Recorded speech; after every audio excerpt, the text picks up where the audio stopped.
And then, you know, I start doing the payments. It's like 60 bi-weekly or whatever for 5 years. And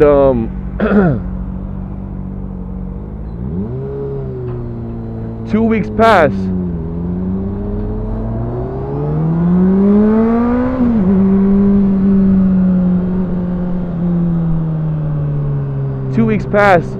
No payments come out. I call the company. I'm like, yo, no payments are coming out. What the fuck? It took him like a couple of days to realize that the void check that I gave him, they put in the wrong account number, so they weren't taking out money that way, and I was charged a late fee because of that bullshit. So, you know, after a week of going back and forth with them, they finally fixed it. Well, then they started taking out the wrong amount, like 10 cents less than what I was than what I agreed to, right? So that'll fuck up my payments. So I called them another 2-3 days later.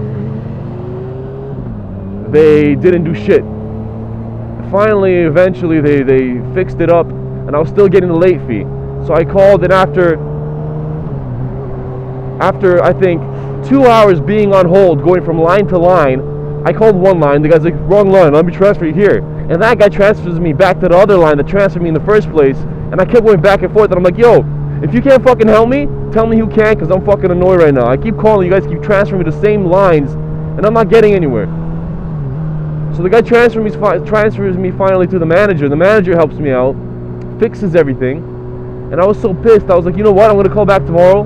I'll give you guys the whole fucking load of money that I owe you guys, and my loan's closed, because I'm not dealing with that bullshit. So the next day I call, I pay off the whole fucking bike.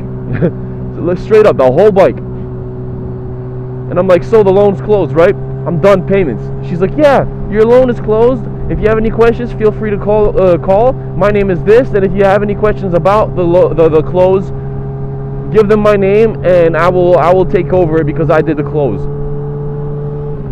So the next day, I call out of curiosity, and I go to call and check, you know, what my balance is, because it's supposed to be closed. It's supposed to be zero. I'm like, hey, what's my balance right now? She's like 5,000. I'm like, no, the fuck not, it ain't 5,000. I just fucking paid off the whole bike, bitch. And she's like, no, it's 5,000. So I'm like, all right, this lady told me it's closed. She closed it for me. I made the payment. So go talk to her. So then they transfer me to her, and she's like, oh, I forgot to close it. Sorry. And I'm like, okay, so you forgot to close it. If a week passed by and another payment was taken out of my account, that would be overpaying what I actually owed for you guys. So what the fuck is your problem, man? Do your job and whatever. And then finally, after all that bullshit, it was closed. Back to the topic of the dealership. Okay, you know, I'm chilling, I'm happy, my bike's paid off. The owner of the company named Boris, I'm sorry, I'm going to test out the microphone volume on this. I'm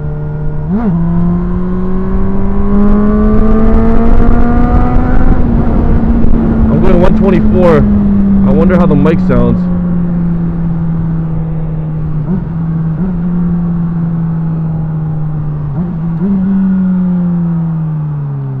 Anyways, so Boris calls me.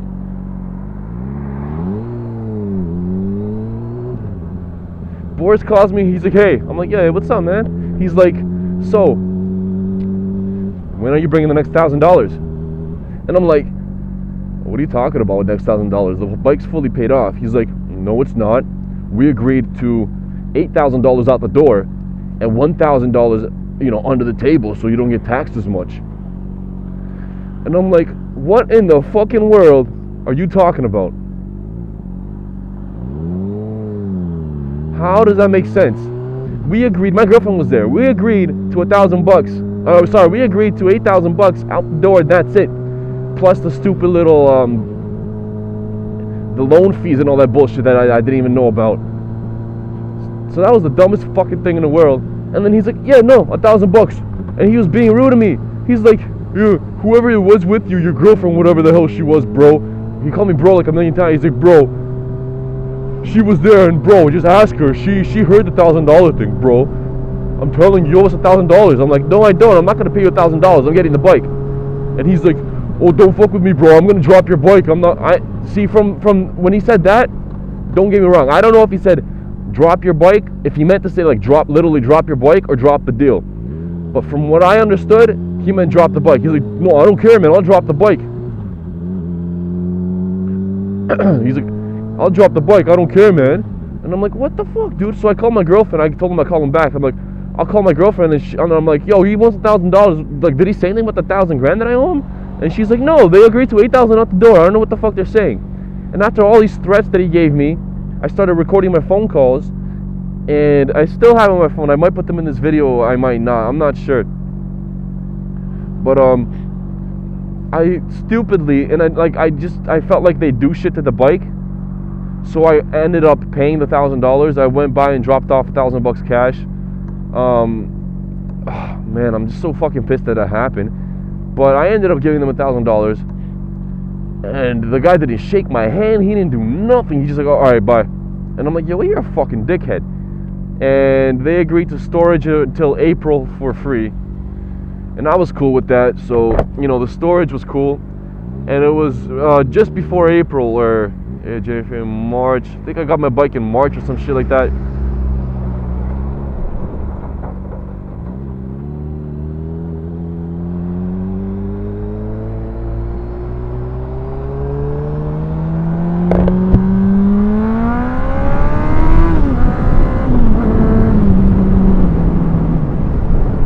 So we agreed to the storage in April. Cool. He's like, call me a couple days in advance before you pick up the bike, and we'll do the safety, we'll clean the bike, we'll fix the bolt, the bracket's already going to be done, full tank and gas, and everything. So I'm like, you know what, you promised that shit, at least you're probably going to keep that word. Guess what? I called, you know, my local little mechanic that did the whole transport thing for $80 to my house. Called Rosy Toes. If you guys want to check out Rosy Toes, you can hit them up. It's in the GTA, I think North York or something. No, it's North York, I think. Yeah. So he came to pick the bike up, and I did call him 3 days in advance. He came and picked the bike up. I was there. The guy didn't say hi again to me, and I was so pissed, man. I gave him the cut eye and everything. I'm looking at him like, yo, you're gonna fucking die today, bitch. He didn't say hi. His partner didn't say hi. The dude from Rosy Toes came, picked up the bike, loaded it up, and I should have checked everything before he loaded it up, but I was just way too excited, and I didn't. So you know, he loaded it up. I signed like some paper or whatever saying that I got it. Oh, not even. I didn't even fucking sign anything. And then, you know, we loaded it up, and we went. I get home, bracket's not installed, gas flashing red, it's empty. Bike, when the guy was loading the bike, they had to uncover it, and it was all the way in the back behind all the other bikes that were sold. The bike was dusty. The bike, I guarantee, wasn't safety. All they did was just write down the safety, signed it, and they didn't fucking touch the bike. Guaranteed. They said they'll check the air pressure for me, like when I was there. They didn't check the fucking air pressure. The bolt, it was still loose, and I didn't have the tools, so I was gonna wait till I got home for the tools. And guess what? I get home, I open his back pocket or whatever, the trunk. I open the toolbox. There's fucking one tool in there that has nothing. It doesn't fit anything on the bike. So I'm like, what the fuck, man? So I'm fucking pissed at that. You know, I ride to the Honda dealership to get a bolt, and guess what? I look down, my bolt's gone because it fucking loosened up and it fell. So none of that was complete, and I was fucking cheesed about that. And the whole way that they did their business was fucked up. If you guys want the name of the dealership, feel free to message me, because I don't want to give it out in public. I don't want to put you know, I don't want to slander their company. That's just my experience. Maybe yours will be different, but my experience was fucking horrible, and I hated that shit. I apologize if you found this video boring. I just want to kind of get it out of my system and tell you guys. I hope your guys' experiences, or I hope your experience with dealerships is a lot better than mine, because that is not something a customer that just spent $9,000, $10,000 in my case should deal with. That's just fucked up, and that is not cool. So yeah guys, this kind of went from me being excited to ride to like, oh what the fuck, man. It's really windy. I hope it picks up my mic. If not, I'll have to redo this whole freaking video. Anyways guys, I appreciate your view. I appreciate your like, whoever likes this bullshit. And until next time, Team 6 Football Honda signing off to this building. Son, later.